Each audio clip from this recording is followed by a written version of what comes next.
잠깐 여기를 와이파이 보여드려야 되니까 잠깐만 좀 보고요. 넘어가겠습니다. 네, 죄송합니다. 신명기 31장 9절에서 13절 말씀은 우리가 함께 읽습니다. 앞을 보시고 읽으면 됩니다. 제가 이번에 여러분께 많은 편리를 제공합니다. 성경 찾지 않도록 편리를 제공하겠습니다. 앞만 보시면 대부분 준비를 좀 해드리겠습니다. 물론 중간중간에 찾자 하는 데가 있습니다. 그렇지만 대부분은 좀 앞에 해놓겠습니다. 자, 신명기 31장 9절부터 13절인데요. 앞을 보시고 읽어주실까요?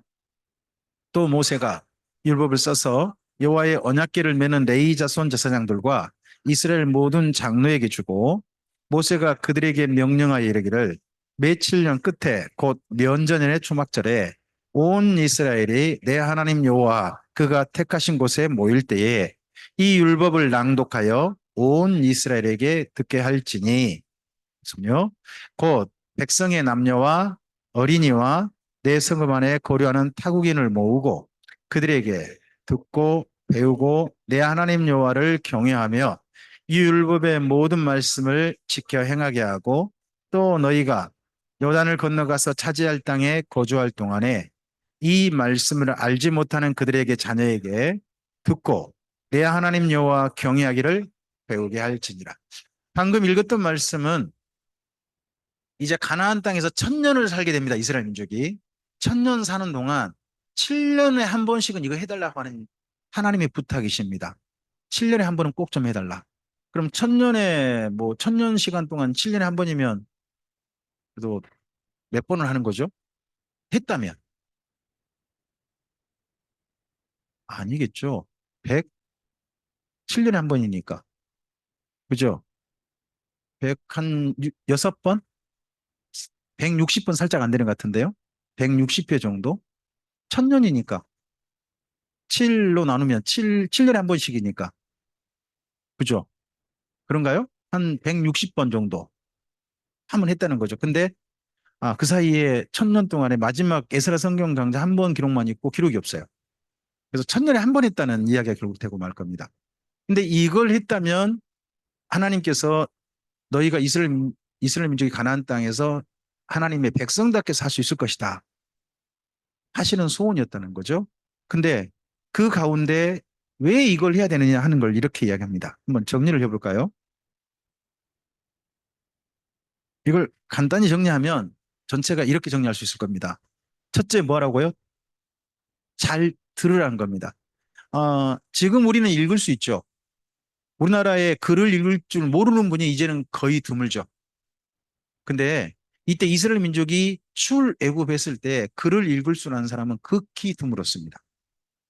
그럼 나머지 사람들은 주로 어디에 익숙할까요? 읽는 데 익숙한 게 아니라 듣는 데 익숙합니다.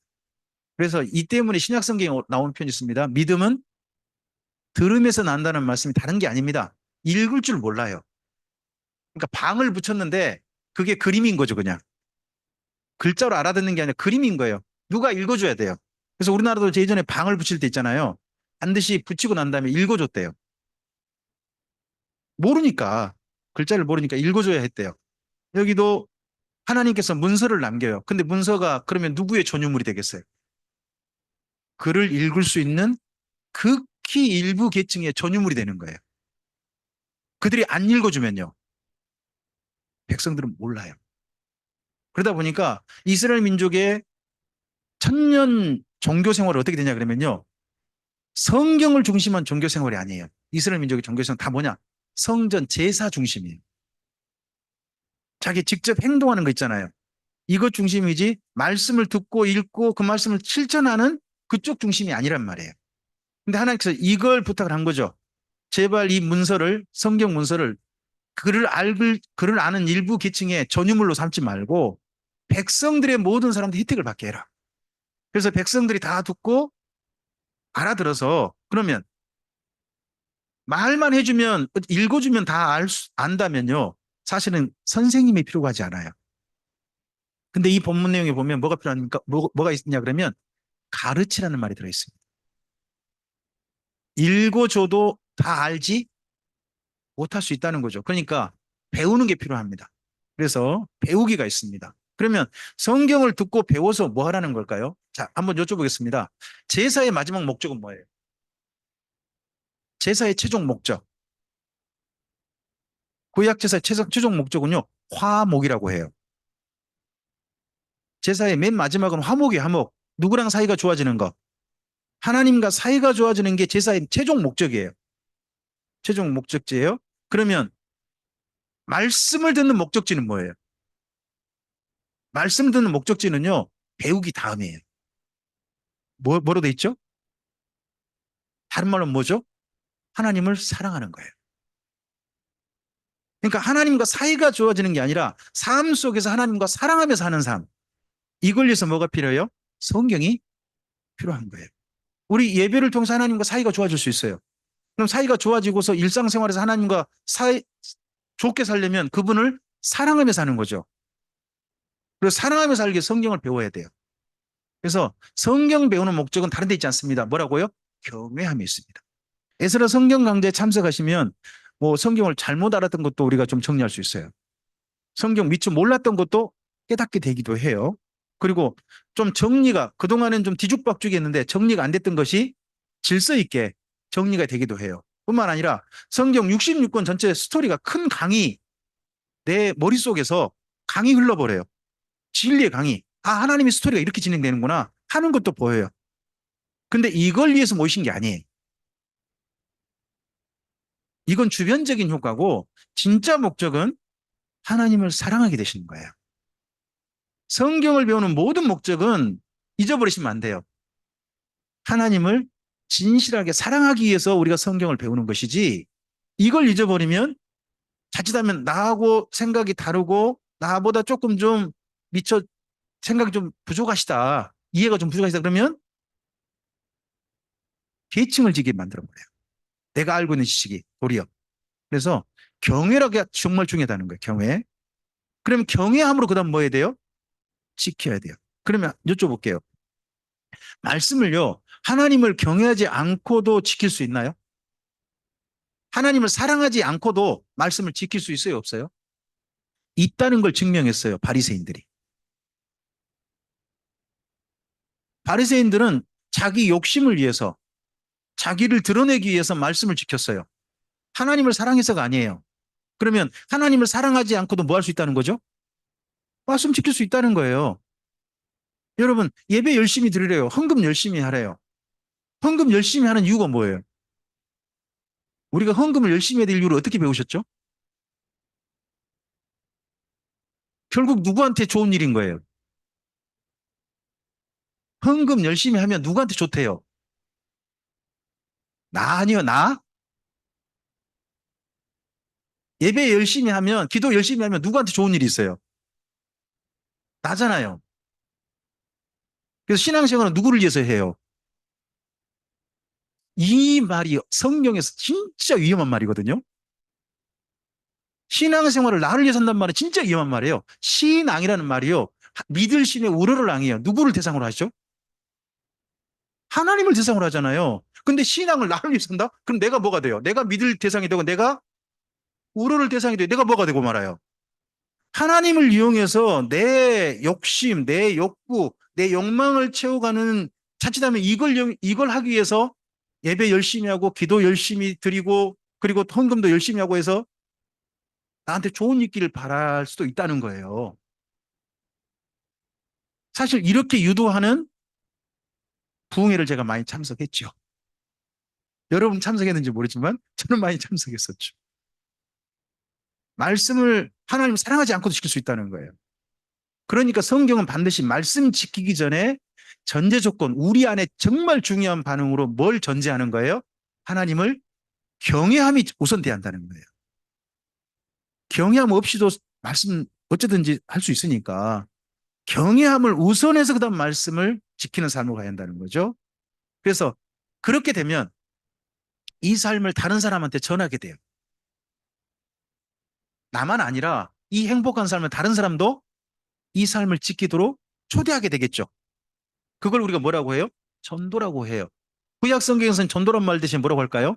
제사장이라고 해요. 제사장이란 말이 그 라틴어가 참 멋진 말이라고 그러잖아요. 폰티픽스라는 말이 그 말이 다리 놓는 자래요. 누구와 누구 사이에? 하나님과 사람 사이에 다리 놓아주는 사람이래요. 우리나라 말로 하면 뭐예요? 중간 다리 놓아주는 사람 보고 뭐라고 불러요? 중매쟁이라 그러잖아요. 중매쟁이. 하나님과 어떤 사람이 만나서 사이가 좋아지도록 중간 역할을 해주는 걸 우리가 전도라고 하는 거예요. 근데 그걸 구약 성경 그걸 뭐라고 한다고요? 제사장이라는 말을 쓰는 거예요, 그게. 제사장이라는 말을. 이 역할을 해주기를 원하신 거죠. 그리고 이런 역할을 나만 할 게 아니라 뭐 해줘야 돼요? 전도는 사실 수평적인 경우가 많죠. 수평적인 거. 근데 하나님을 믿는 내 삶이 나만, 내 안에서만 멈춰서는 안 된다는 거, 내 아래로 흘러가야 돼요. 이걸 다른 말로 계승이라 그러죠. 누구한테 이게 가야 돼요? 자녀에게. 사실 성경에서, 구약 성경에서 1차 전도 대상자는 가족이에요. 그것도 위에서 아래로 흐르도록 돼 있어요. 부모가 자식에게 신앙은 물려주도록 합니다. 이게 원래 구약 성경의 기본입니다. 가장 먼저 에스라 성경 강좌의 목적, 이 신명기 31장 9절부터 13절 사이에 이 6개 과정은 기억하시고 이번 강좌 참석하시는 거예요. 기억하시고 이번 강좌에서 우리 주로 어디까지 할까요? 듣고 읽고 배우기까지 하겠죠. 하겠죠? 그러면 그 다음에 경애부터 누구 안에 일어나야 될 반응이에요? 나요, 나. 어디가 더 크죠? 어디가 더 많은 분량이에요? 강좌는 이제 시작이에요. 사실 그 다음이 더 커요. 경애부터 준행, 전도, 계승. 이건 결국 전부 다 내가 해야 될 일이거든요. 말씀을 듣는 걸로 멈춘 게 아니라 말씀이 이제 시작이에요. 시작이 그 다음으로 이어지는 삶, 이 삶으로 가야 되는 거죠.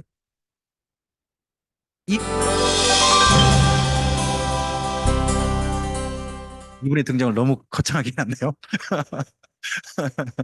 아, 저에게 성경을 새롭게 볼 수 있도록 가르쳐 주신 노우 목사님이십니다. 노우 목사님께서 산청에서 강좌를 시작하셨고, 그래서 제가 2002년도에 노우 목사님의 강좌를 처음 들었고, 또 지금까지 예스라 성경 강좌를 진행하고 있습니다. 우리 교회에서는 이전에는 광주 예스라 성경 강좌를 하다가 이제 이름을 앞으로는 좀 몇 개 지역으로 좀 나누고 싶어서 우리 교회에서 진행할 때는 광주란 이름보다는 참빛이란 이름으로 앞으로 진행할 것입니다. 참빛교회 강좌고요. 목포에서는 목포에서 성경 강좌가 좀 진행되길 바라고요. 나주에서는 바람 강좌일까요? 하늘바람? 하바? 네. 그리고 저쪽 송정리에서는 생명나무 강좌도 있기를 바라서 저도 이제 지역 이름으로 우리 교회 이름으로 참빛이라는 이름으로 제가 조금 좀 했습니다. 이번 강좌에 참석할 분입니다. 진행할 분입니다. 먼저 잠깐 일어나실까요? 조홍현 집사님이십니다. 모세오경 강좌 진행하실 겁니다. 그리고 그 다음 강좌는 네, 여기 신윤선 목사님이십니다. 둘째 날 내일 오전부터 오후까지 바벨론 포로 이전 선지서 전체를 담당하실 겁니다. 가장 비중 있는 분량이죠. 나중에는 이제 강좌 전체를 담당하셔야죠. 신윤선 목사님이고요. 그 나머지 부분들은 제가 진행을 좀 하도록 하겠습니다.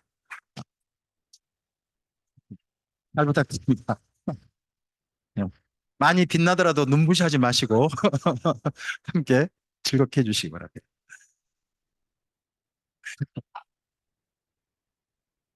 Now, in our day of religious relativism and pluralism, a debate like the one this evening is incredibly politically incorrect.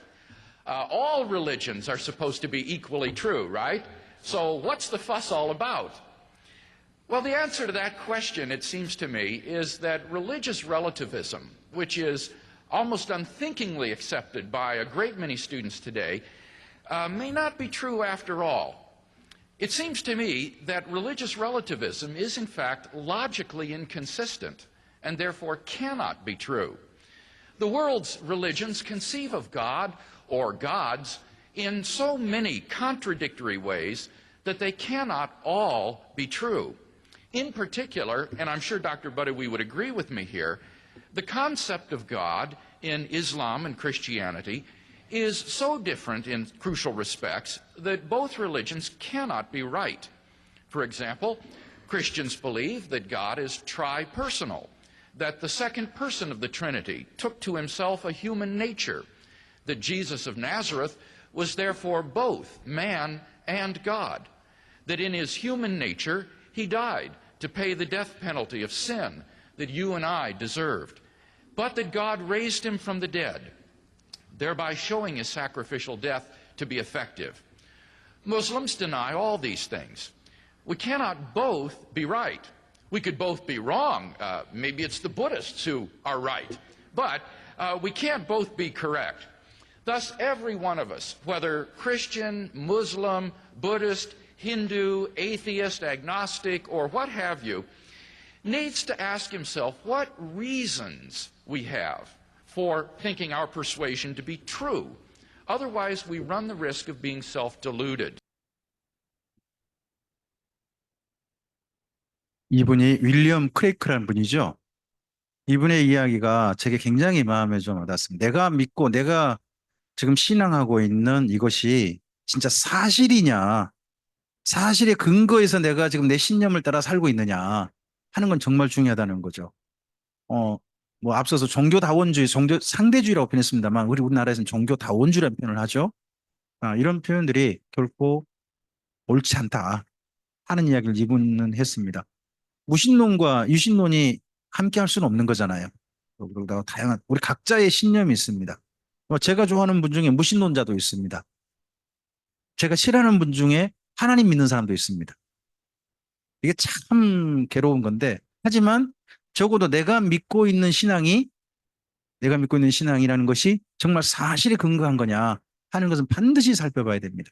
그래서 에스라 성경 강좌에서 가장 첫 번째 하는 게 사실은 신존재 증명입니다.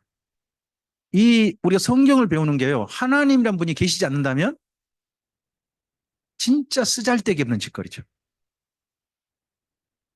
인생 헛사는 거죠.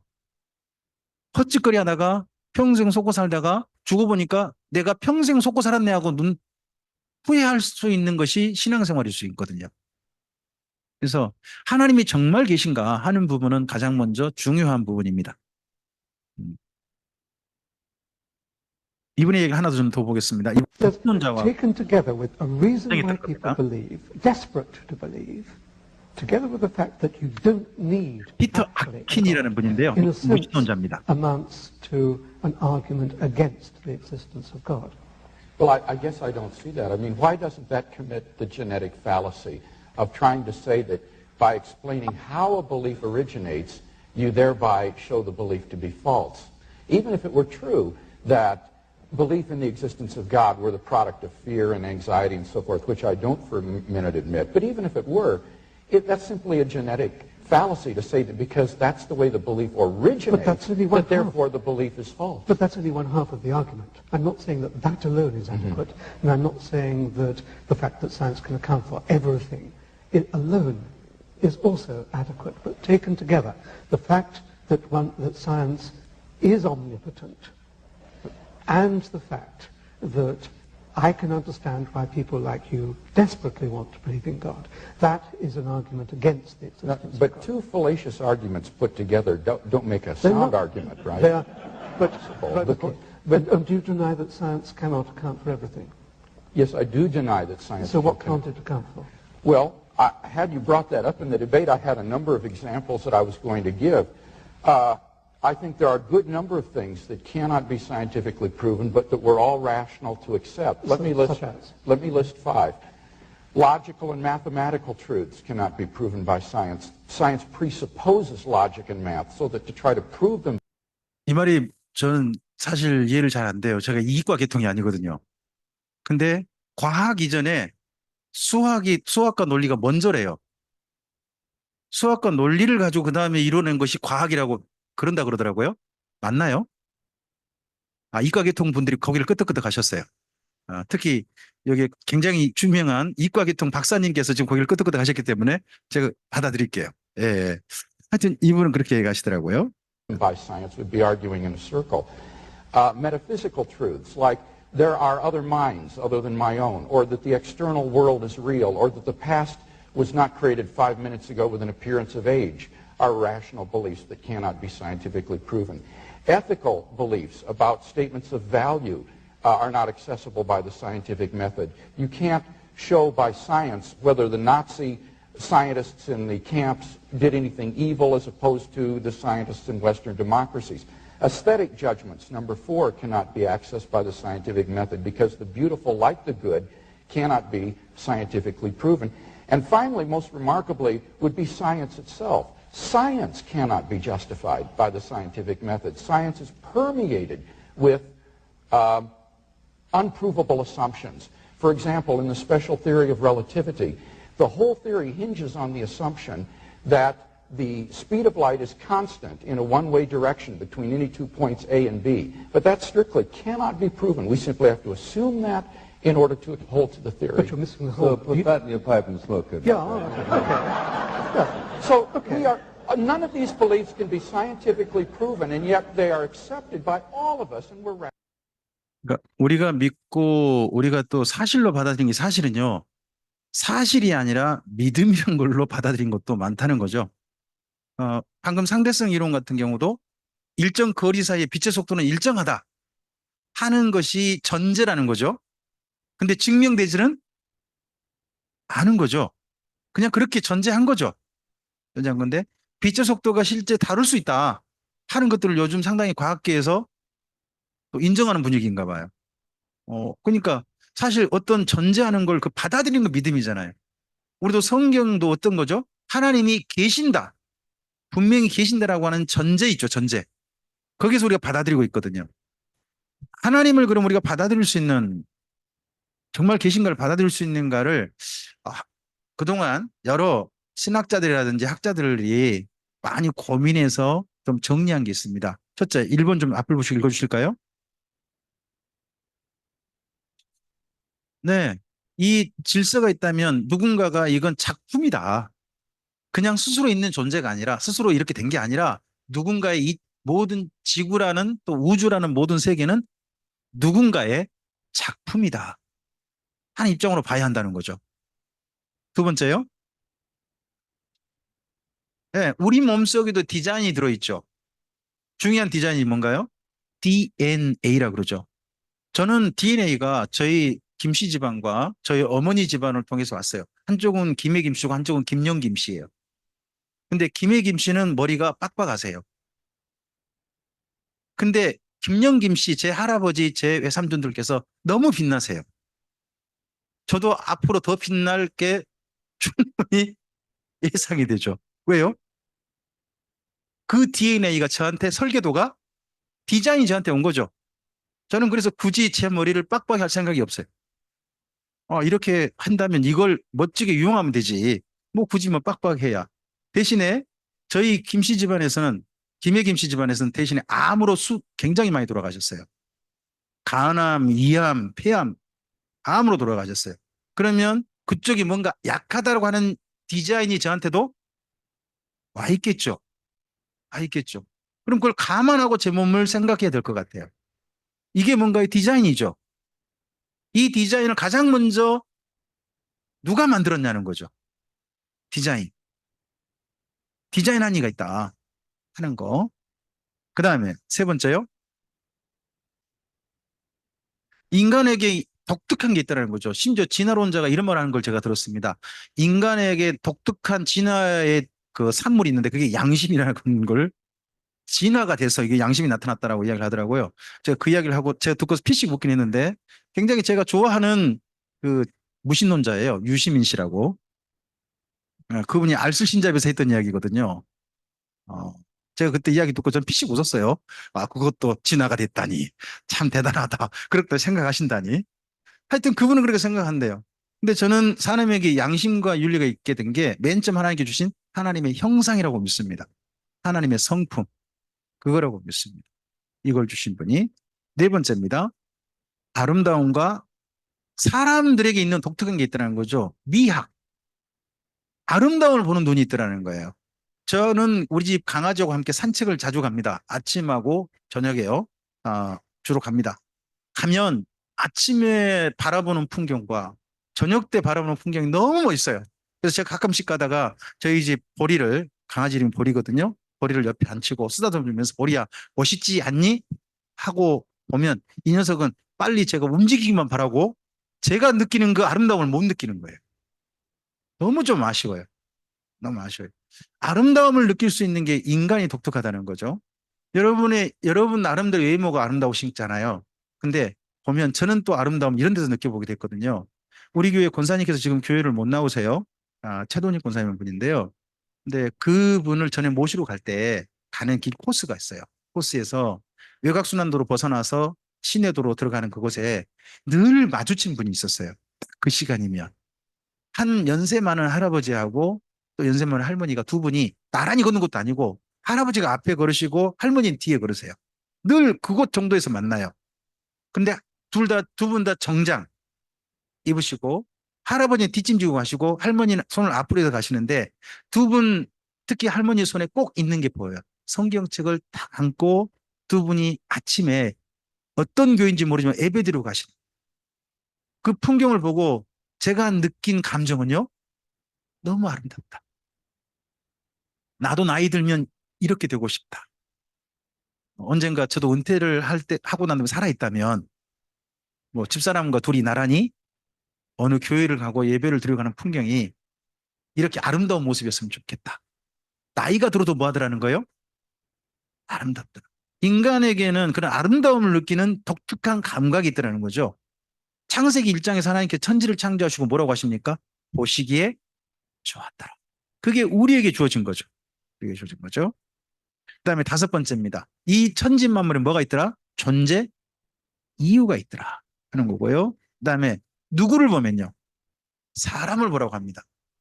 성경에서는 하나님을 보여주는 가장 중요한 존재로 사람을 이야기합니다. 근데 심지어 사람을 보면 누구도 보느냐? 영적 세계가 보여요. 우리 이런 말을 보잖아요. 악마를 보았다. 이런 말 쓰지 않나요? 어떤 사람에게? 근데 하나님을 봤단 말을 않고 대신 사람들이 하나님을 안 하고 뭐 자꾸 뭘 봤다고 그래요? 천사를 봤다 이렇게 쓰는데 저는 그냥 우리를 보고 그런 말 했으면 좋겠어. 예수님을 내가 봤다. 그럼 얼마나 멋진 사람일까요? 멋진 이야기가 되는 걸까요? 네. 사람을 통해서 사실은 하나님이 보입니다. 그래서 예수님도 이런 말씀하시죠. 너희는 세상의 빛이다. 너희 빛을, 너희 선행을 사람들에게 비추어서 사람들로 하여금 하늘에 계신 너희 아버지께 영광을 돌리게 하라. 나의 착한 삶을 통해서 누가 보인다는 거예요? 하나님이 보여서 저 사람이 저렇게 착한 이유가 저 사람이 믿는 신앙 때문인가 보다 하고 보여서 그 사람이 신앙하는 대상을 향해서 참 좋은 분인가 보다 한 생각을 갖게 만들어주는 거. 그게 사람일 수 있다는 거죠. 그 다음에 한 가지가 더 한다면요. 성경이 하나님을 만나게 합니다. 그래서 우리는 이번 시간에 성경을 보게 될 겁니다. 뭐 우리가 지금 밖에 나가서 뭐 여기저기 그랜드 캐년을 가거나 그럴 수는 없잖아요. 3박 4일 동안 이 참빛교회는 예배당 안에서 또는 줌이라고 하는 방식 안에서 우리가 서로 만나서 서로 하나님에 대한 이야기를 나눌 수 있는 게 성경이라는 도구밖에 없으니까 성경을 가지고 우리가 하나님과 만나는 시간을 갖게 될 겁니다. 하나님께서 나타나신 방법이 다양할 수 있습니다. 근데 사무엘하서에 이런 말씀이 있죠. 3장 21절입니다. 읽어보실까요? 여호와께서 실로에서 여호와의 말씀으로 사무엘에게 하나님께서 자기를 나타나셨다는 거죠. 근데 하나님 말씀으로 다시 나타나셨대요. 그러면 이전에도 나타나신 적이 있다는 거죠. 이스라엘 민족이 하나님께서 실로 이전에 어떻게 나타나셨죠? 광야에서 구름기둥, 불기둥으로 그들과 나타나셨죠. 때때로는 반석에서 물을 터뜨려서 나타나셨고요. 새벽마다 만나를 내리셔서 자기를 나타내셨죠. 그랬는데 그 하나님께서 다시 이제 가나안 땅에 정착을 했어요. 정착한 이스라엘 민족이 다시 자기를 나타나셨대요. 나타나신 방법이 뭐라고요? 말씀으로. 그럼 말씀을 전하는 사람이 누구였다는 거죠? 여기가 사실은 사무엘이에요. 사무엘이라는 사람이 하나님 말씀을 전함으로 사무엘을 보니까 누가 계신 게 분명하다. 그리고 그 하나님 만나려면 어디로 가야 된다? 실로를 가야 된다. 실로가 성막이 있던 곳이거든요. 응? 그런 이야기로 하게 된 겁니다. 하나님이 나타나신 다양한 방법 중에 결국 신약에서는 한 가지로 집중합니다. 히브리서 말씀이죠. 앞을 보시고 읽어보실까요? 옛적에 선지자를 통하여 여러 부분과 여러 모양으로 우리 조상들에게 말씀하신 하나님이 이 모든 날 마지막에는 아들을 통하여 우리에게 하나님께서 사람들에게 다가오는 방법은요, 말씀이에요. 말씀인데 구약 성경은 여러 부분과 여러 모양으로 말씀하셨죠. 근데 신약에 오니까 누구를 통해 이 모든 게 다 통일돼 버려요? 예수님 안에서 이 말씀은 이제 통일되어서 완전하게 우리에게 전달되게 하신 거죠. 그래서 이걸 우리가 흔히 계시라고 합니다. 하나님 자기를 나타내시는 방법이라는 거죠. 그럼 이 성경을 우리는 어떻게 읽어야 할까요? 어떻게 읽는 것이 하나님을 만날 수 있게 될까요? 저는 예수님께서 성경을 읽는 방법, 질문, 이 질문이 오늘 우리가 이번 성경 강좌에 참석한 우리들에게 중요한 성경 읽는 방법으로 제안이 되었으면 좋겠어요. 누가복음 10장 26절 읽어주세요. 예수께서 이르시되 율법에 무엇이라 기록되었으며 내가 이 예수님의 이 질문엔 두 가지가 뭐예요? 하나는요. 무엇이라 기록되었느냐 뭐죠? 사실을 파악하는 거예요. 있는 그대로 내용을 살펴보는 거예요. 사실을 파악했으면 그럼 오늘 읽는 자는 나잖아요. 그럼 나에게 이해가 돼야 돼요. 이 말씀이. 이해가 돼야 되죠. 그런 측면에서 이 말씀이 우리에게 두 가지 과정이 필요하다는 거죠. 우리는 말씀을 왜 읽냐 그러면요. 은혜 받으려고 읽는다라고 예전에 제가 늘 생각을 그렇게 가졌어요. 말씀을 왜 읽는다? 은혜 받기 위해서 읽어야 돼. 이렇게 생각을 했거든요. 근데 은혜 받는 것은 나중이지 읽는 과정의 시작일 수 없어요. 먼저는 사실을 파악하고 그 다음에 이해하는 과정. 그러고 난 다음에 은혜 받으시면 돼요. 그러고 난 다음에. 그래서 이 두 가지를 가지고 한번 성경 읽는 방법을 네 가지로 제안을 해볼게요. 1번 제목 읽어주세요. 2번이요. 세 번째입니다. 네 번째요. 예. 예수님의 방금 하신 말씀을 가지고 좀 더 좀 세분화해서 네 가지 과정으로 정리해 본 겁니다. 우리 글을 읽을 때 먼저 사실을 파악하십시오. 성경 본문 그대로 사실을 파악하시고 그 다음에 뭐 하셔야 됩니까? 도움? 제가 읽어도 모를 수 있어요. 잘못 읽을 수 있어요. 그때는 뭐가 필요해요? 네. 특별히 성경을 좀 더 자세히 가르칠 수 있는 분들의 도움이 필요해요. 특별히 성경의 저자가 누구시죠? 지금도 우리 곁에 계시는 성경의 저자. 성령님이죠. 그래서 성경 읽을 때 누구의 도우심을 구해요? 성령님의 도우심을 구하는 거예요. 저자니까 그분이. 저자시니까. 그래서 성령의 도우심을 구하다 보면 본문을 읽을 때 성령님으로 말하면 특별하게 본문 범위 안에서 사실 안에서 이해되게 해주시는 깨닫게 해주시는 또 은혜가 있을 수 있어요. 그 다음에 그렇게 돼서 이제 그 다음 뭐 해야 돼요? 이해해야 돼요. 이해할 때는요. 글을 읽는 글의 의도 뿐만 아니라 그분의 심정 있죠. 공감이라 그러죠. 흔히 이렇게 데까지 우리가 나가야 되죠. 그래서 그 다음 뭐 해야 돼요? 그 삶이 나를 통해서 꽃 피워야 돼요. 싹 틔워야 돼요. 삶 속에서 열매로 나타나야 되는 거죠. 적용이라 그러죠. 이 네 가지 과정이 필요합니다. 다시 제목 한번 네 가지 읽어주실까요? 1번이요. 두 번째입니다. 세 번째요. 네 번째. 예, 이걸 좀 자세히 좀 해보죠. 사실 파악에는 한 6가지 정도를 사실 파악의 방법으로 제안합니다. 1번 읽어주세요. 성경을 그냥 어떻게 보면 나에게 하신 말씀으로 바로 읽어버린 경우가 있습니다.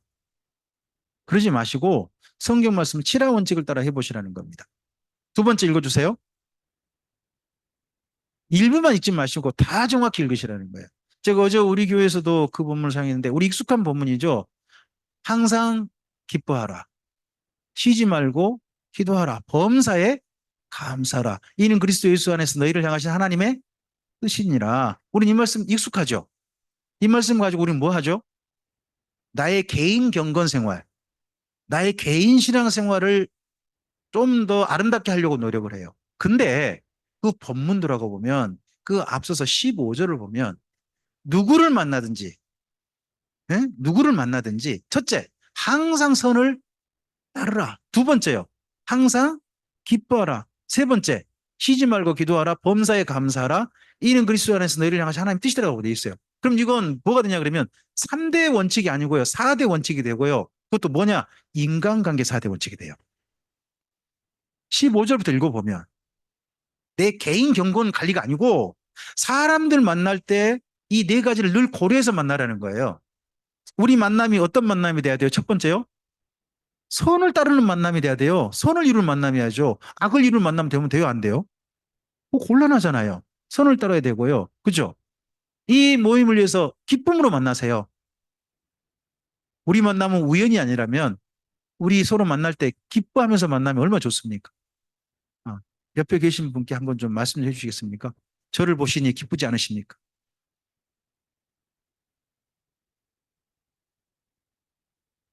기쁨으로 만나는 거죠. 그죠? 기쁨으로 만나는 거고요. 그리고요, 이 만남을 위해서 뭐 하셔야 돼요? 기도하셔야 돼요.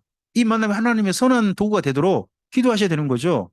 그리고요, 이 만날 수 있는 오늘 하루가 주어진 거, 이 만남이 주어진 거 뭐 하셔야 돼요? 감사하시죠.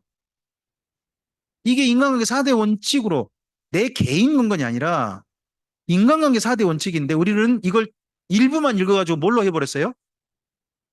나 개인 신앙 관리로, 경건 관리로 읽어버렸단 말이에요. 그러니까 글을 어떻게 읽으라고? 다 정확히 읽으라는 거죠. 다 정확히 안 읽은 대표적인 존재가 있어요. 누군지 혹시 아세요? 사탄이에요. 예수님을 사탄이 높은 데 데리고 올라가요. 그리고 다 거기서 뭐라고 하냐? 사람들 다 보게 뛰어내려봐. 뛰어내리면 저 밑에 천사가 너를 받쳐줄 거야 라고 구약의 시편 말씀을 인용을 해요. 아니 성경 말씀을 인용한다니까요. 사탄이 인용한 대로 보면 이제 밑에서 받쳐줄 것 같아요. 실제 그 말씀이 그런 말씀일까요? 아닐까요? 사탄은 시편 말씀 중에 이 구절을 딱 빼요. 일부 표현을 내가 다니는 중에, 길을 걷는 중에서 넘어지지 않게 붙잡아주고 받쳐줄 거야 하는 이야기지, 위에서 뛰어내리면 받쳐준단 말이 아니거든요. 근데 사탄이 뭘 뺀다고요?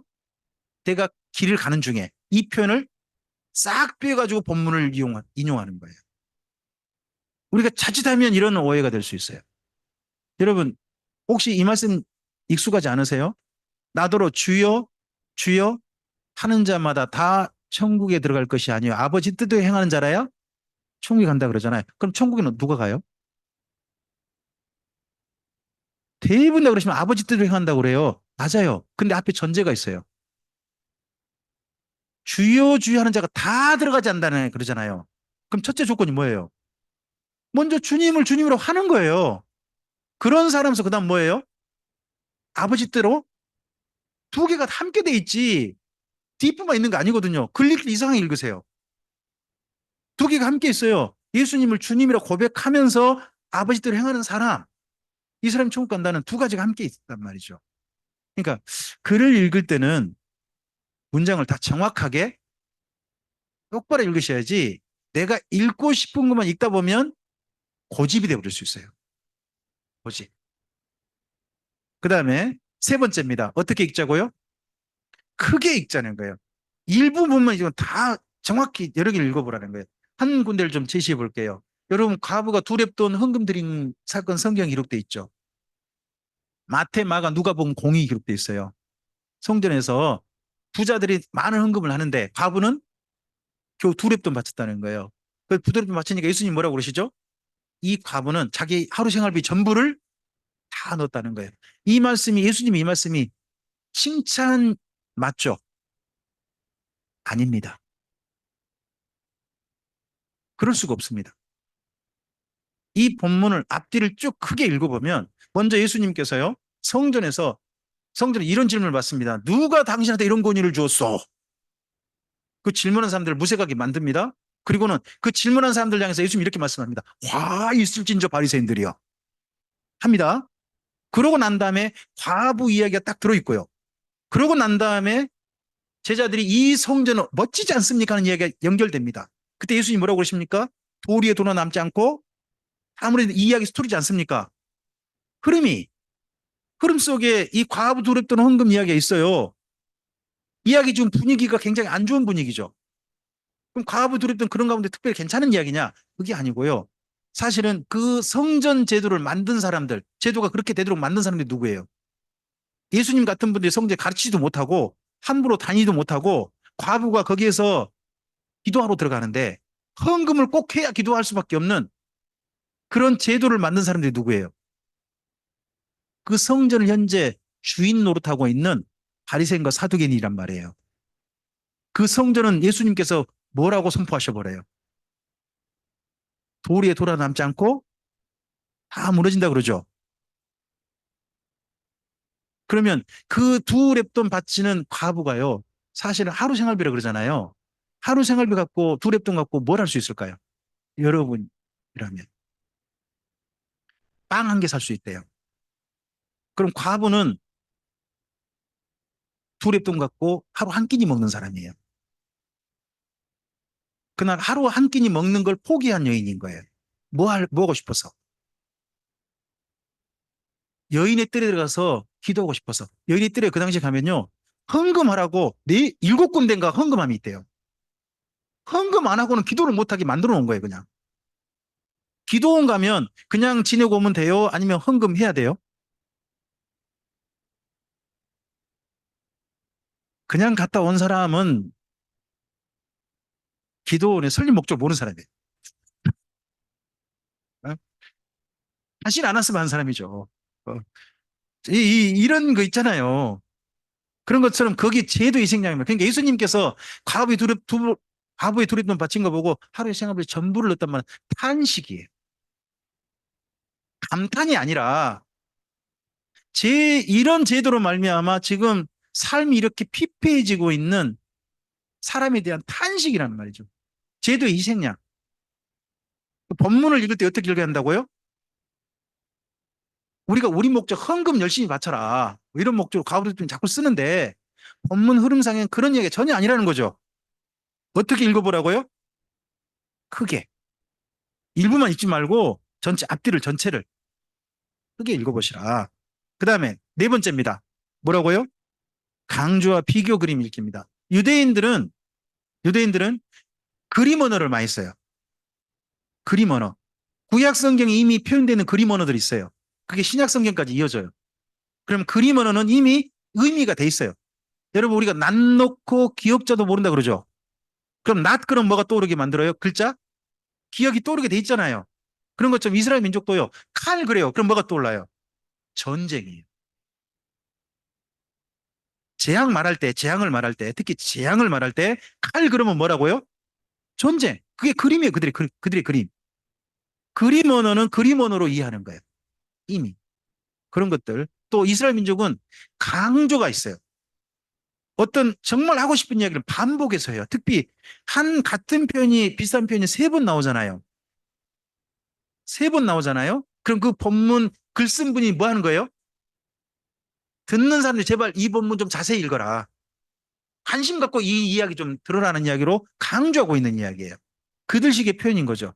우리는 반복하면 뭐라 그래요? 잔소리라 그러죠. 이스라엘 민족은 반복하면 뭐라 그래요? 강조라고 합니다. 강조. 그다음에 5번째입니다. 뭐라고요? 역사 문화 연대그로 읽는 거예요. 여러분 스가랴서를 보면 그 하나님께 어떻게 천사들이 와서 보고하는 그 보고를 받는 어떤 천사가 나와요. 알탄자. 근데 그가 그 나무들 뭐 어떤 나무들 옆에 있다고 그래요. 그 나무 이름이 독특한데 그 혹시 스가랴서 1장에서 나오는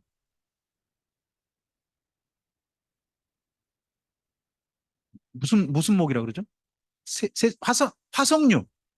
화석류 나무라 그러죠. 저는 화석류 나무라 그래가지고 이름이 뭐야? 화석류? 뭐야? 화석에서 뭐 거기서만 자라는 나무인가? 생각을 많이 해봤어요. 화석류 나무가 뭐예요? 우리는 모르는 나무예요. 한글, 이거 한자로 번역해놨는데 전혀 모르겠잖아요. 낯설잖아요. 근데 그게 뭐냐 그러면요. 지중해성 기후가 있는 그쪽 지역에서는요. 울타리로 심는 나무래요. 울타리요. 집 울타리. 울타리 대신 심는 나무래요. 그럼 그 나무 사이에 있다는 말 뭔 말이냐 그러면요. 지금 스갈에서나 학교에서가 바벨론 포로 기한과 관련되거든요. 성전 짓는 이야기예요. 근데 성전 지을 뿐만 아니라 화석류 나무 사이에 있다는 말은 이스라엘 민족이 이 예루살렘에 돌아와서 어떻게 산다는 이야기예요. 집에 다시 이 나무들을 심고 자기 집을 마련해서 사는 그림 오는 거예요. 그들식의 그림 언어. 이런 것들이 독특한 언어가 있는 거죠. 그런 것들을 역사문화 연대기로 읽어볼 필요가 있다는 거죠. 뭐 이번에 그런 이야기 나올 것 같아요. 혹시 비둘기똥이라는 나무를 아시나요? 우리 성경은 하푼테라고 표현해놨죠. 하푼테. 그죠? 하푼테를 여러분 보실 수 있습니다. 저한테 잘 보이지 마시고 신윤서 목사님한테 잘 보시기 바랍니다. 보이든가 안 보이든가는 뭐 신윤서 목사님 마음일 테니까. 아, 그런 이야기를 실제로 이제 이런 걸 가리키는구나 하고 보이면 그 다음에는 좀 어렵지 않게 되죠. 그쪽 언어들이니까. 그 다음에 성경은 어떻게 읽으라는 거요? 여섯 번째. 예, 제가 지금 새벽 성경 낭독을 하고 있거든요. 1년. 1년 해서 지금 하고 있어요. 그러면 제가 보니까 한 350번 가까이 될 것 같아요. 신약까지 다 읽으면. 그러면 1번 했던 거 기억날까요? 안 날까요? 350번 하면. 350일 지나서 350일 전에 이야기가 기억난다는 분이 있다면 전 정말 감사하죠. 어제 무슨 설교 들으셨어요? 우리 남장로님 어제 설교 제목 혹시? 그렇습니까? 권사님, 그 본문이 어디셨나요? 본문 어디? 벌써 신명기 시편이 헷갈리시잖아요? 그러시잖아요. 어제 장로님, 강장로님, 어제 우리 교회 주일 낮 예배 설교 본문이 어디였나요?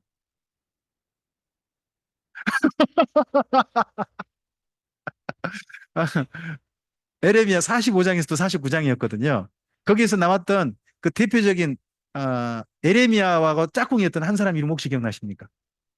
아, 장로님께 물어봤는데 자꾸 권사님께서 하여튼 우리가 단기간이지만 어제 이야기 좀 벌써 까먹고 있잖아요. 그렇잖아요. 그러니까 성경을 지금 3박 4일 만에 창세기부터 요한계시록에 쭉 달려보는 거예요. 강줄기를 쭉 훑어버린 거죠. 그래서 강이 이렇게 흐르는구나 하고 좀 한번 적어도 기억이 나게 좀 이번에 여행하신다 생각하시면 될 것 같습니다. 이게 뭐가 있습니까?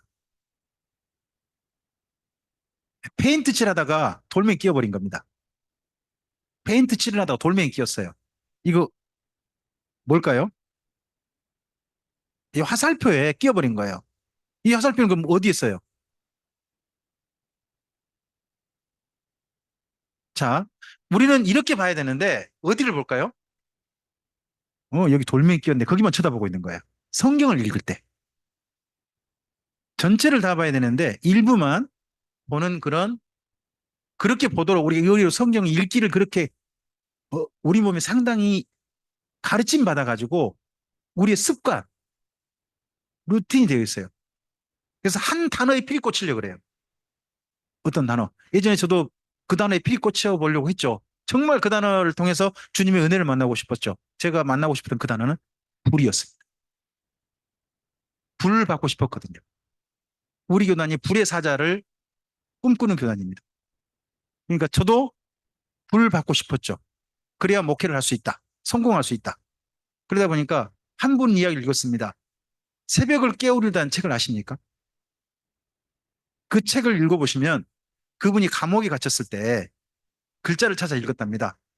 너무 추워서 불이라는 단어를 찾아 읽었더니 몸이 춥지 않고 따뜻해졌답니다. 그 말씀을 저는 아멘 했죠.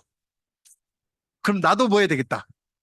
나도 성경 창세기부터 요한계시록까지 뭔 단어만 찾아서 읽으면 불만 찾아 읽으면 나한테도 뭐가 임하겠다. 그래서 금식하러 기도원 들어갔죠. 저는 평범하게 안 했습니다.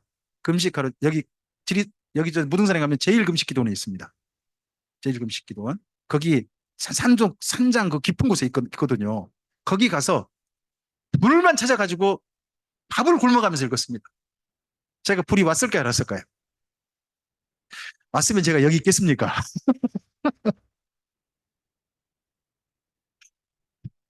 하여튼 저처럼 읽는 습관이 의외로 있다는 겁니다. 성경을.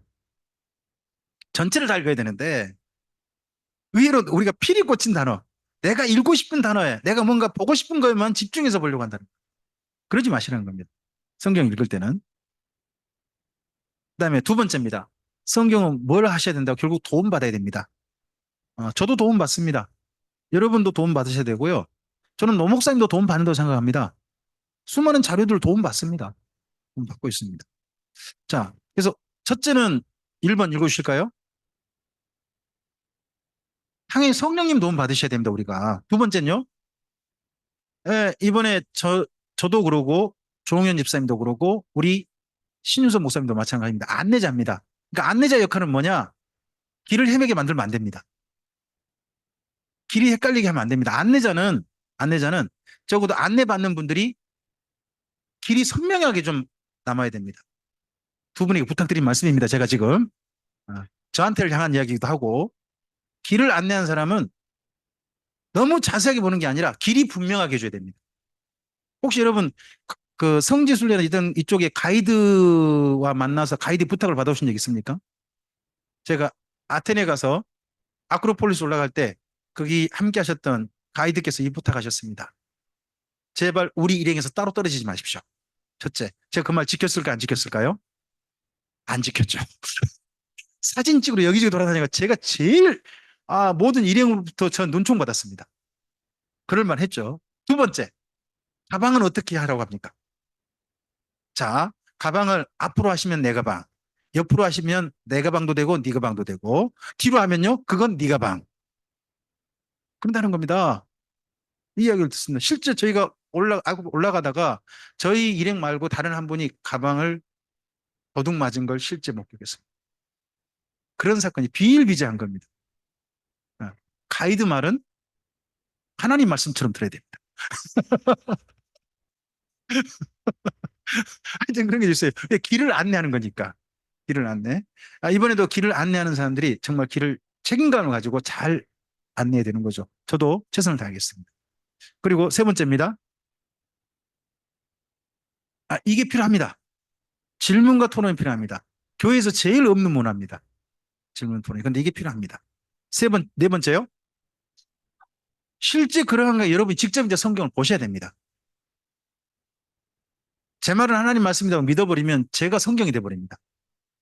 저는 성경을 읽도록 안내하는 자지 성경은 아닙니다. 노 목사님도 노 목사님이시지 성경일 수 없어요.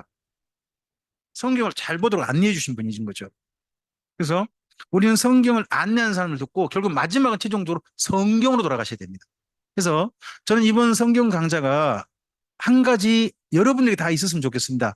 성경을 읽게 되시는 겁니다. 그게 여러분의 이 강좌 후에 여러분의 삶이었으면 좋겠습니다. 비교 안 하면 옛날 사람 네이버페이 자동차 보험 알려주시기 바랍니다. 광고를 2개 보셔야 됩니다. 하나만 시간이 해주세요. 지나서 장효인 선생님은 아이들에게 어떤 선생님으로 기억되고 싶으신지. 이거 되게 떨리고 설레는 질문이다. 그러니까 장효인 선생님을 기억한다기보다 내가 그때 유치원 다녔을 때 되게 재밌었는데 어떤 선생님인지 기억 안 나는데 나 그때 되게 재밌었던 것 같아. 그 안에 제가 들어가 있었으면 좋겠는 거죠. 이제 세월이 좀 지나서 아이들도 많은 선생님을 만나고 나중에 추억할 거 아니에요. 그랬을 때 그냥 그 선생님 보고 있으면 되게 기분 좋았어. 나까지 기분이 좋아졌어. 뭐 그런 선생님으로 기억에 남고 싶어요. 왜냐면 지적인 부분들은 요즘 시대가 시대니만큼 어느 곳에서든 충족이 될 수 있다고 생각하거든요. 이 학교에서 배우는 거는 그 지식 이상의 것인 것 같아요. 어떤 감정의 교류라든지 소통이라든지 사회성이라든지. 그래서 나중에 생각했을 때는 아, 송미경 선생님 되게 좋았어. 보고 있으면 기분 되게 좋았어. 이런 선생님이 되고 싶어요. 저는 제가 선생이라고 생각해 본 적은 없거든요. 아, 네. 그러죠. 강사의 보람은 결과로 인정받는 거죠. 좀 차이가 있나요? 선생님과 강사님은 좀 차이가 있는 건가요? 다 그런 건 아니죠. 선생님은 가르치고 그 학생을 테스트하는 역할이라면 강사는 가르쳤는데 테스트를 받는 사람인 거죠. 네, 가장 본질적이고 이번 강자의 역할을 안내하는 역할을 우리 조홍현 집사님, 신조 목사님 그리고 제가 할 겁니다. 이왕이면 좋은 안내자로 기억되길 바라고요. 한 가지 더 원하는 게 있습니다. 이제 여러분께서 강좌 후에 안내자가 되셔야 됩니다. 안내자가 되시기 위해서 이번 강좌에 참여했으면 좋겠습니다. 안내자가 되시고자 해서 좋은 안내자가 되시고자 하셔서 강좌에 참여하셨으면 좋겠습니다. 네. 이런 분들의 이야기가 한 번쯤은 우리에게 좀 생각해 볼 만한 이야기라 싶어서 가져왔습니다. 그다음에 세 번째입니다. 성경 읽는 과정에 이해가 필요합니다. 1번요. 예, 글을 쓴 동기가 뭐냐는 거죠. 동기를 이해하는 겁니다. 두 번째요. 하나님의 심정을 이해하고요. 그리고요.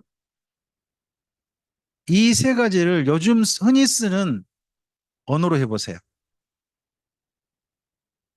교회에서는 별로 쓰지 않습니다만 이걸 공감이라고 합니다.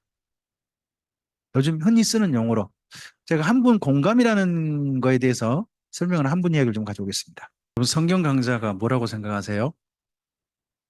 성경 강좌는요, 말씀해 오신 하나님께 가서 여쭤보는 거예요. 왜 이런 말씀 하셨어요? 왜 이런 이야기를 들려주시는 거예요? 라고 물어보는 시간이에요. 누구를 알기 위해서. 하나님 그분이 이렇게 말하는 의도를 알고 싶어서 하는 그런 시간인 거죠. 듣기만 하는 게 아니라 우리 마음속에 사실 질문이 생겨야 돼요. 왜 이런 말씀을 하시죠? 왜 이런 이야기를 이런 스토리로 정리하셔서 기록하게 하셨죠? 우리에게 질문이 생겨야 되는 거죠. 그게 요즘식으로 말하는 공감의 중요한 출발이다 하고 정혜진 씨는 이야기하고 있죠. 네, 영상 이건 PPT 자료 받으셔서 나머지 이야기 보시면 돼요. 아니면 이거 유튜브에 찾아보시면 되죠. 어쩌다 어른. 이런 영상들, 좋은 영상들 요즘 많이 올라와 있어요.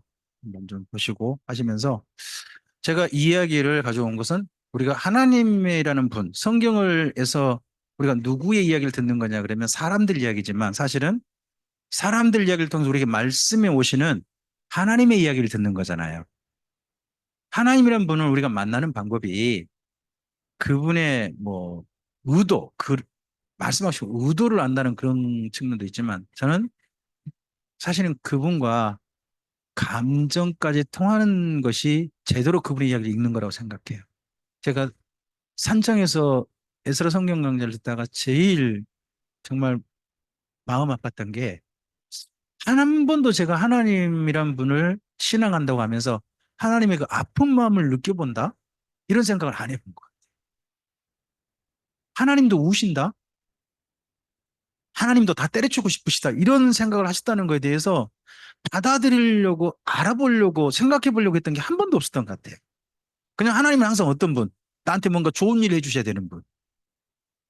그분 믿고 따르면 뭔가 성공하게 만들고 교회에 부흥되게 하셔가지고 나로 하여금 멋진 목회자로 그냥 탁 삐까번쩍하게 만들어주시는 그런 분으로 늘 그런 쪽만 생각했지 그분에게 눈물이 있고 그분에게 답답함이 있고 그분도 어쩔 때는 하소연하시고 그분도 어쩔 때는 후회도 하시고 한탄도 하시고 하는 그런 거에 대해서 읽어보려고 하지 않았다는 거죠.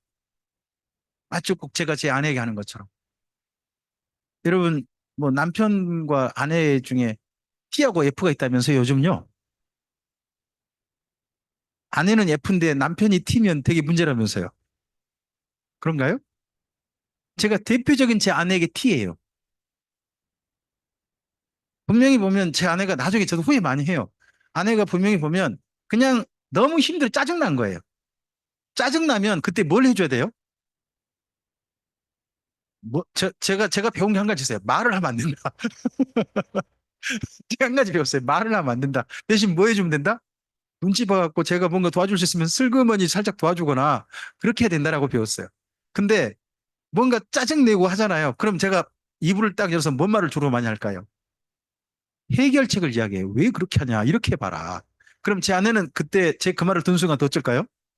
더 짜증. 그냥 힘들었어. 자기가 집사람은 자기가 혼자 온전히 다 감당하려고 싶은 건데 다만 몸이 상태가 마음 상태가 너무 힘겨워서 그런 걸 저한테 그냥 말로 한 것뿐인데 저보고 맡아달라고 한 게 아닌데 그런가 봐요. 권사님도 그러신 거예요? 근데 저는 비교적 그거에 대해서 그렇게 공감을 해주는 게 아니라 그렇게 해주는 게 아니라 제 식으로 자꾸 접근한 것 같아요.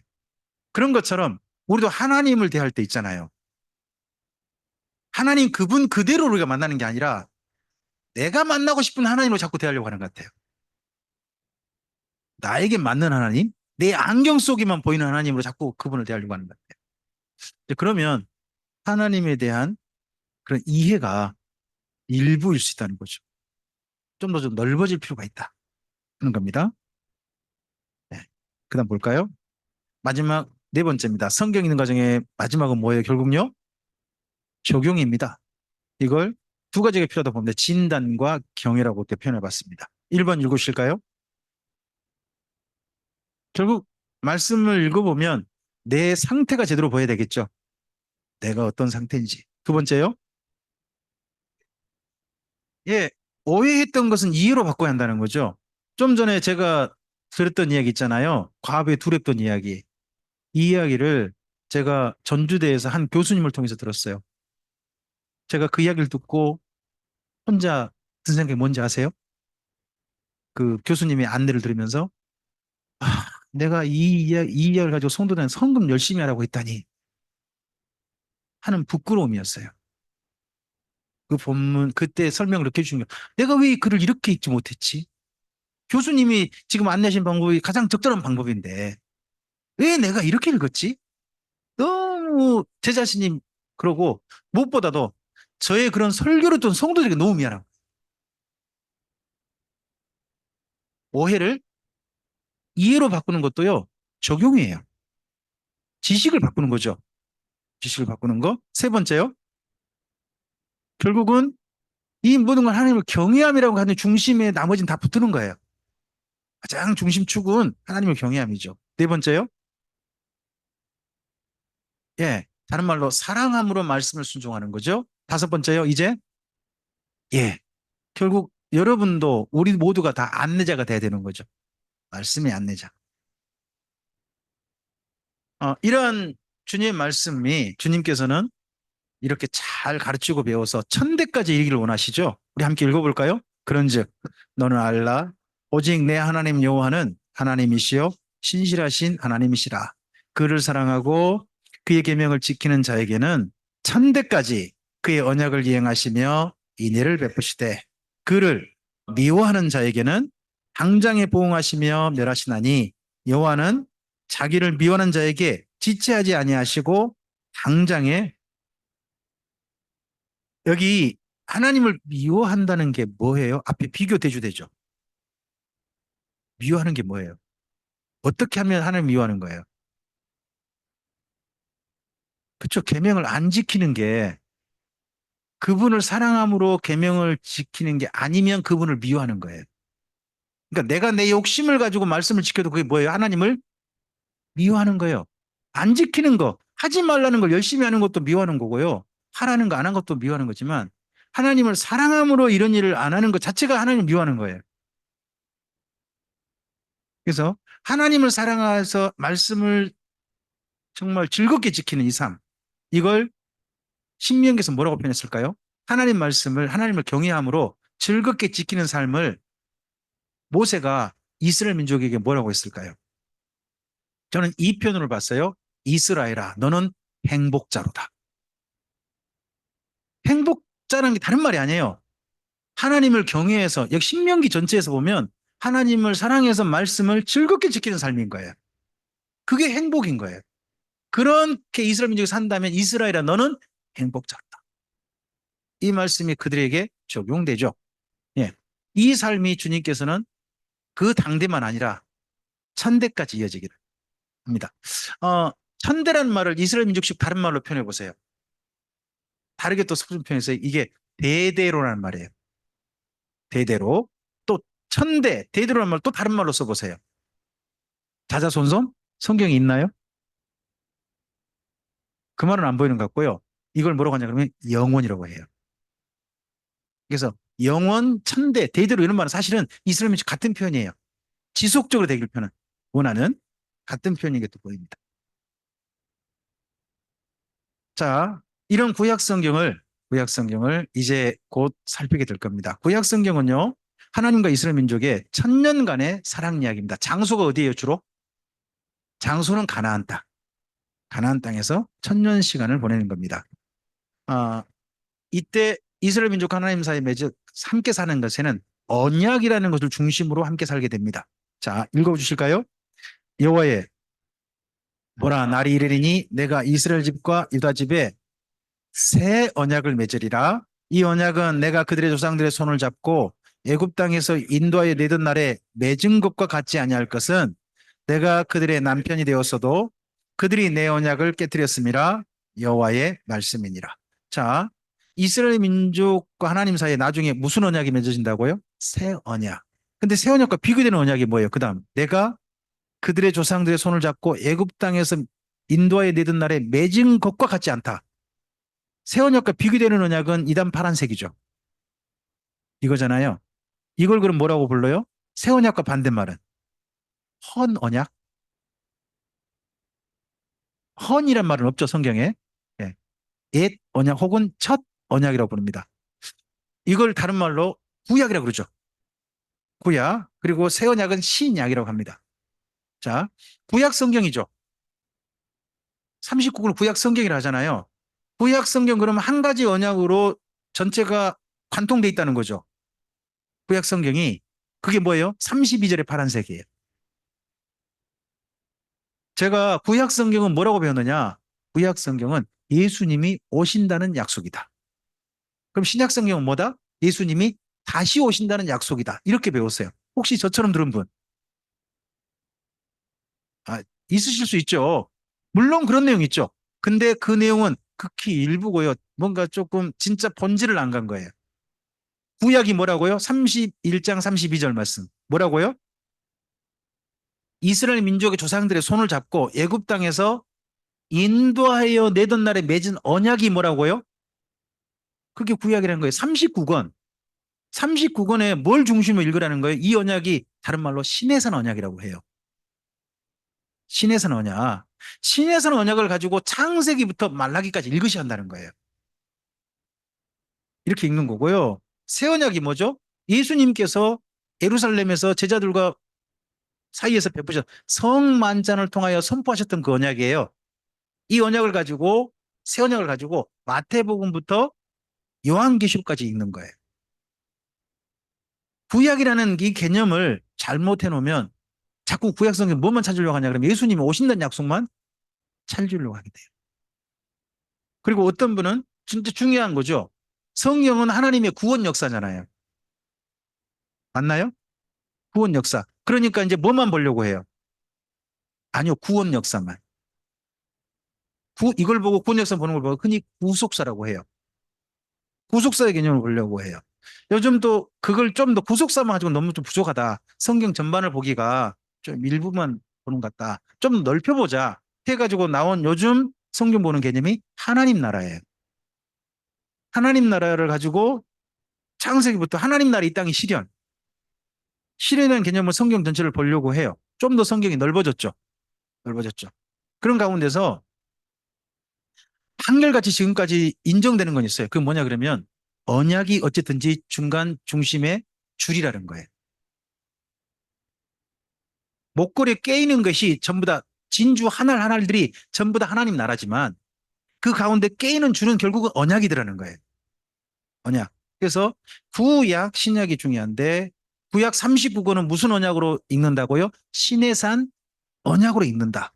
이 줄에 39개의 진주알이 깨어져 있다 하고 읽는다는 거죠. 자, 그런 개념으로 보면 첫째, 모세 오경이 나오고요.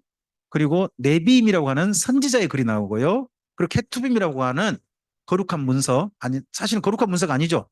그냥 일반 문서라고 원래 표현해야 되더라고요. 저는 성문서, 그래서 성자가 거룩한 성자 줄 알았어요. 나중에 보니까 아니더라고요. 그냥 일반 문서란 뜻이래요. 일반 문서란 뜻. 그러다 보니까 신약 성경에도 일반 서신이 있나 봐요. 혹시 성경 구분, 신약 성경 구분에 일반 서신 있는 거 아세요? 지금 에스라 성경 강좌에 왜 이거 일반 서신이냐, 그냥 사도 서신이라 하자. 이름을 좀 일부러 좀 바꿔서 쓰고 있는데, 야고보서 이런 성경 있죠. 야고보서, 베드로 전서, 후서 이런 성경, 요한 1, 2, 3서 그리고 유다서를 가리켜서 일반 서신이라 그래요. 히브리서까지 포함해가지고 일반 서신. 조금 근데 그게 여기 성문서라는 개념 그런 거 좀 비슷하게 좀 신약에 온 것 같아요. 근데 여기에 모세 오경의 가장 중심이 뭐예요? 레이기예요. 이게 레이기가 언약을 한 권으로 정리한 거죠. 신에서 언약을 한 권으로 정리한 겁니다. 그래서 레이기를 중심으로 보면 보이죠? 레이기가 좀 전에 이스라엘 민족에게 하나님께서 그들의 남편이 되었어도 하는 그런 표현이 있었죠. 남편이 되었어도. 혹시 예레미야서 말씀이 기억나세요? 잠깐 돌아가 볼까요? 제가 헛소리한 건 아니고요. 여기 노란색. 이 맺은 언약이 마치 꼭 무슨 언약이란 뜻이에요? 부부 언약. 이스라엘 구약 성경을 부부 언약처럼 이해하신 분이 누구냐 그러면 적어도 에레미야인 거죠. 하나님과 이스라엘 민족 사이에 맺은 언약이. 그래서 그런 개념을 한번 보자는 거예요. 그러면 창세기는 뭐예요? 신랑 속에 신부 속인 거예요. 신랑은 누구시고 하나님이시고 신부는 누구예요? 아브라함, 이삭, 야곱, 요셉 있잖아요. 이스라엘 민족 조상. 그들이 신부 등장인 거죠. 신랑 입장, 신부 입장 하신 거죠. 그게 창세기. 그리고 출애굽기 뭐예요? 출애굽 하면요 15장이 끝나요. 출애굽기 1장부터 15장이 출애굽 이야기예요. 근데 16장부터 40장까지 무슨 이야기예요? 시내산 간 이야기예요. 시내산 가서 언약을 맺고 거기에서 뭐 하는 이야기예요? 성막 짓고 약속이 확실하게 되는 이야기거든요. 그래서 뒷부분 16장부터 40장까지 보면 그건 하나님과 이스라엘 민족의 결혼식이 돼요. 언약식. 언약식 한 장소는 어디? 시내산. 그 언약식의 중매는 누구? 주례. 모세. 그리고 언약의 내용이 뭐예요? 서로 약속하잖아요. 검은 머리가 파김치가 되도록, 파김치가 아닌가요? 파뿌리인가요?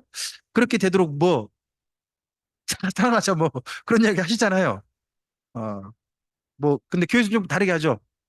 뭐 평안하거나 병들거나 상대가 사랑했습니까 했을 때 내려고 하잖아요. 그런 결혼 서약하는 내용이 레이기예요. 이 약속 지키겠냐는 거죠. 이 약속. 요즘 혹시 젊은이들이 결혼식 하면 직접 상대편을 향해서 결혼 서약하는 내용 혹시 보신 적 있습니까? 자기가 남편한테 나는 이렇게 할게요. 또 남편 되는 형제는 아내 될 자매에게 나는 이렇게 할게 약속하잖아요. 그 약속 집에다가 보관할까요? 버릴까요? 보관은 하겠죠. 예. 혹시 두 분은 보관하셨습니까? 뒷분 김원주 목사님 하셨나요?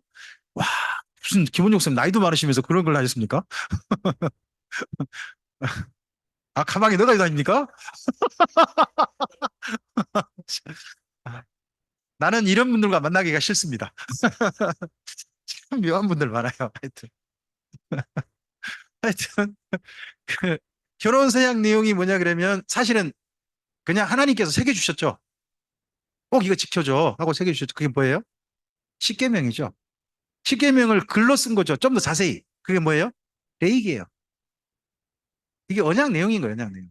언약 내용.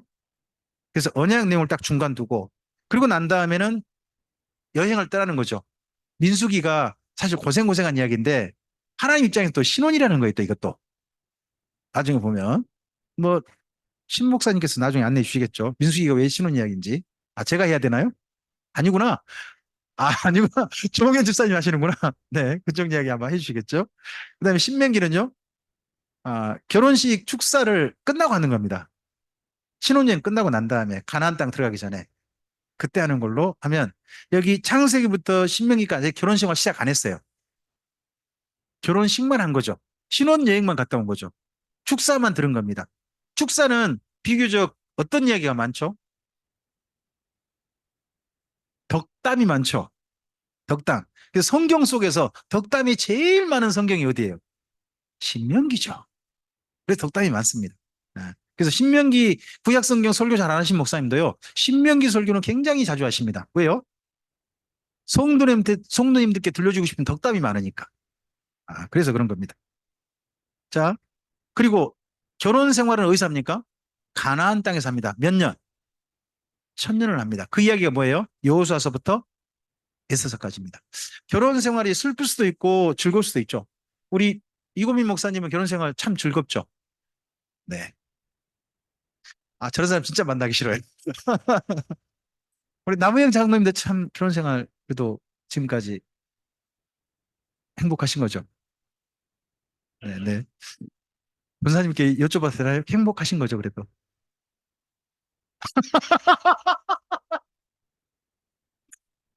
제가 제일 물어보기 제일 겁나는 게 집사람한테 당신의 결혼 생활은 어땠어? 하는 말을 물어보는 게 제일 사실 별로 안 좋아. 집사람이 지금까지 고생을 해서 저는 물어보기 겁납니다. 안 물어봅니다. 절대 안 물어봅니다. 근데 제가 조금 용기를 갖는 건 하나님도 결혼 생활이 쉽지 않았다는 겁니다. 그래서 제가 성경 읽어보면서 유일하게 명령이 있고 허용이 있는 거 두 가지를 보게 돼서 용기를 가졌죠. 명령이 있는데 허용이 있는 거. 음식은 주로 뭐 먹으라고 합니까? 하나님께서 명령. 채식. 이쪽 먹으라고 합니다. 근데 뭘 허용합니까? 육식을 허용합니다. 그리고 결혼은 뭡니까? 명령입니다. 근데 뭐가 허용됩니까? 이혼입니다. 이혼. 누가 이혼해 보신 그런 이혼하고 싶은 마음이 굴뚝 같으셨던 거죠? 안타깝게도 하나님이셨습니다. 그래서 하나님께서 그 심정을 아셔서 이혼 허용이다 하신 겁니다. 그러나 본래 이혼은 허용이지 이혼하라는 것은 아니다 하는 것으로 정리하신 분이 누구죠? 예수님이시죠. 예수님이 본래 뜻은 이혼하라는 거 아니다. 이혼은 허용일 뿐이다. 너희들이 완악해서 그런 거야 하는 걸로 정리해 주시죠. 자, 이 1000년 시간이 너무 힘듭니다. 여러분 근데 결혼 생활 힘들어도요. 결혼 생활 지금까지 계속 하셨죠? 뭐 결혼 생활 지금까지 계속 하신 권사님에게 좀 여쭤보고 싶습니다. 지금까지 참 아까 힘드셨다고 했는데 그래도 지금까지 버티신 이유는 우리 남장로님이 착하셨습니까? 그게 또 버티신 이유가 됐군요. 그렇군요. 제 아내에게 제가 나중에 좀 들었던 이야기입니다. 결혼 생활을 참 제가 속을 많이 썩였는데 버틴 이유를 물었더니 애들 때문에. 애들이 있고 그리고 저에 대한 제가 믿기 힘든 이야기를 한 가지 하더라고요. 제가 착했대요. 제가 그 이야기는 제가 차마 믿지 못할 이야기인데 하여튼 집사람은 그런 이야기를 하더라고요. 어쨌든 그런 이야기를 하는데 뭔가 결혼 생활 계속할 만한 뭔가 이유가 있는 거죠. 결혼 생활을 보면 계속하는 이유. 그럼 하나님께서 마찬가지입니다. 1000년이 참 힘들었는데 버티신 이유가 뭘까요? 그게 시가서라는 겁니다. 하나님께서 그래도 기다려보실 만한 이유. 그래도 하나님께 깨닫고 하나님의 하나님을 사랑해서 하나님의 품으로 돌아오는 사람들이 있다는 거죠. 돌아온 사람들. 더더구나 이 돌아온 사람들을 가리켜서 나중에 바벨론 포로 후에는 하나님 품에 안기는 사람들을 바벨론 포로 후에는 뭐라고 부를까요? 이스라엘 민족식 표현. 그들을 남은 자라고 합니다. 성경에 자꾸 남은 자 표현이 있을 겁니다. 그게 시가서를 하나님께 올려드린 그 사람들이죠. 그 사람들이 됩니다. 그리고 하나님께서 부부싸움 참 여러 번 하셨습니다. 근데 직접 만났다간 죽어버리니까 죽이고 싶지 않으시니까 대신 누구를 보내시는 겁니까? 자, 시가서가 많습니까? 선지서가 많습니까? 여러분의 삶 속에 행복한 일이 많습니까? 부부싸움이 많으십니까? 난 이고미 목사님 같은 사람 진짜 만나기 싫어요. 부부싸움보다 행복한 일이 많다고 하는 사실이거든요, 저분은. 저분 사실이에요. 거짓말 아닙니다. 저분은 진짜 사실입니다. 근데 싫습니다. 나랑 너무 비교되니까. 근데 저는 하나님 보고 용기를 얻습니다. 하나님도 보니까 좀 행복한 기억보다는 부부싸움 기억이 훨씬 많으십니다.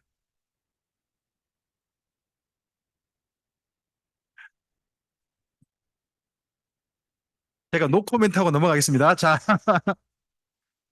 지금 강좌를 듣는 분들은 저 줌으로 접속하신 분들은 뭔 얘기가 오고 간지 모릅니다. 네, 모르시길 바랍니다.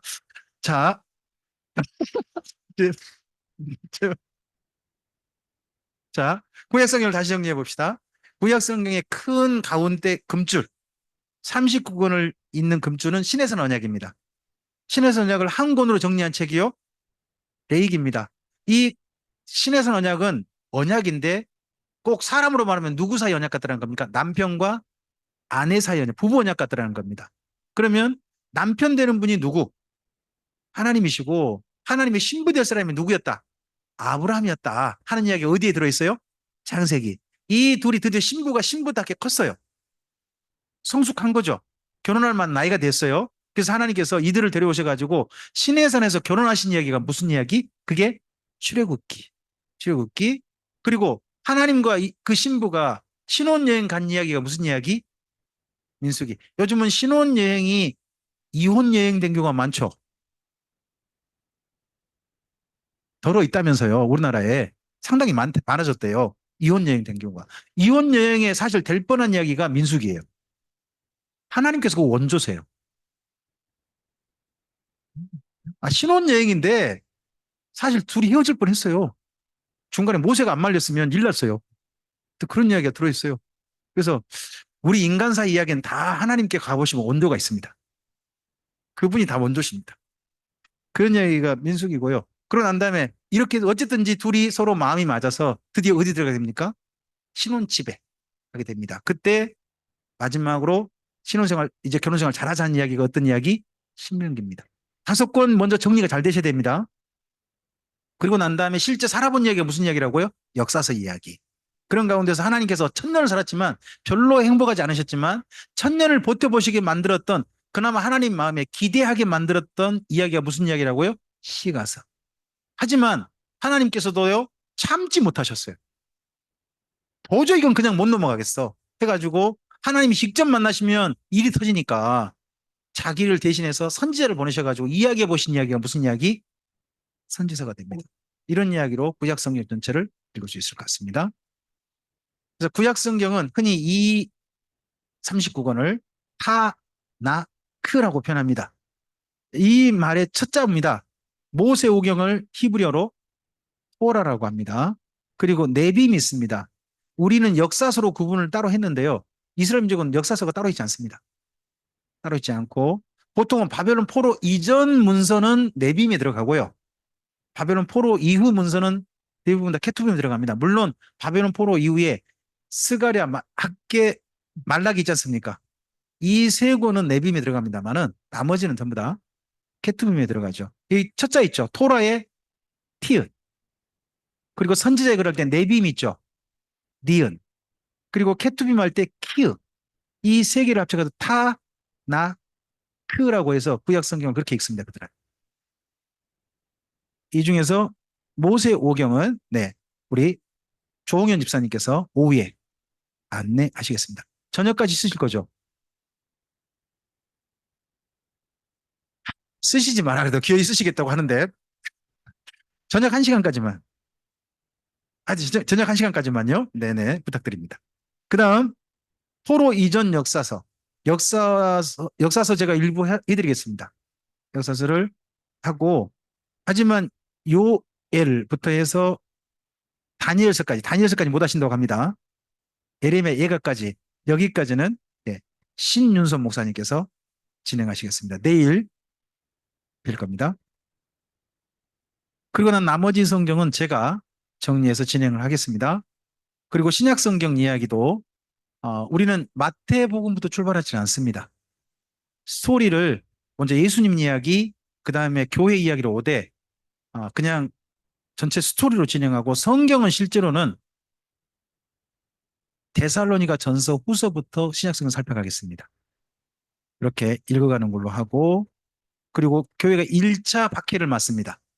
1차 박해 그 정도에 쓰여졌던 성경, 그리고 2차 박해, 1차 박해 그리고 2차 박해까지 이야기 성경, 신약 성경을 이렇게 시간 순서와 사건을 따라서 저작한 성경으로 정리해서 신약 성경 27권을 제가 안내하도록 하겠습니다. 모세 오경 곧 될 겁니다.